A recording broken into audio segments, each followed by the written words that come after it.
très longue tradition de la caricature et qui a toujours été parfois très dure. Bon, c'était vrai au moment des affrontements, de la séparation des églises et de l'État en 1905, mais c'est vrai dans les années 70. Et c'est vrai dans les dessins, au cinéma, dans la chanson. Il y a toujours eu une critique parce que, en plus, il y a en France une très grande tradition du rire. On rit de beaucoup de choses, donc on peut aussi rire de la religion. De la religion en général, donc des religions. Il n'y a aucune religion qui est à l'abri d'un rire. Voilà. Et on a le droit de le faire, ça fait partie de la liberté de conscience. Et comme on peut rire d'autres choses. Voilà. De ce point, il faut bien comprendre que c'est l'égalité de traitement. On traite les opinions religieuses comme on traite les autres opinions. Et il n'y a pas cette idée elles seraient plus sacrées que les autres et que du coup, on n'aurait pas le droit de les critiquer. On a le droit de les critiquer comme on a le droit d'en changer. En France, on a le droit d'être croyant, on a le droit de ne pas croire et on a le droit de changer de religion. Et ça se fait tous les jours. C'est un des pays où on peut faire ça.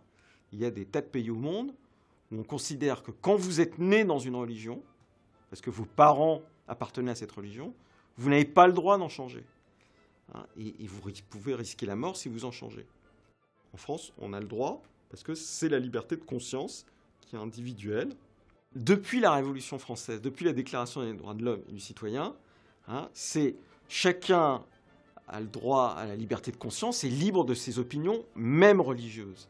Et quand les révolutionnaires français mettent à la fin même religieuse, ça veut dire qu'ils mettent sur le même plan d'égalité une croyance politique et une croyance religieuse. On peut manifester sa croyance politique comme sa croyance religieuse. On peut en parler à ses amis, on peut en discuter dans les cafés. On ne peut pas, comme une croyance politique ou comme une croyance religieuse, considérer que sa croyance est supérieure à un moment donné au droit en vigueur.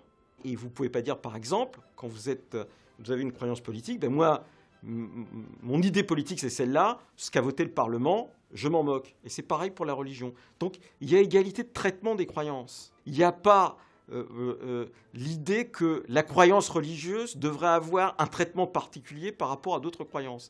Mais en négatif comme au positif. C'est-à-dire, elle peut se manifester, elle n'a pas le droit de considérer qu'elle est la seule ou qu'elle doit être supérieure à toutes les autres. La France est critiquée dans les pays où justement il n'y a pas liberté de conscience et égalité de traitement entre les différentes religions. La France est un pays où n'importe quelle religion peut, si elle le souhaite, construire un lieu de culte. Et c'est une démarche privée. Dans la plupart des pays, et en particulier dans le monde arabo-musulman, on ne peut pas, par exemple, ouvrir un lieu de culte qui ne soit pas musulman sans avoir une autorisation explicite de l'État, et qui est très souvent difficilement accordée.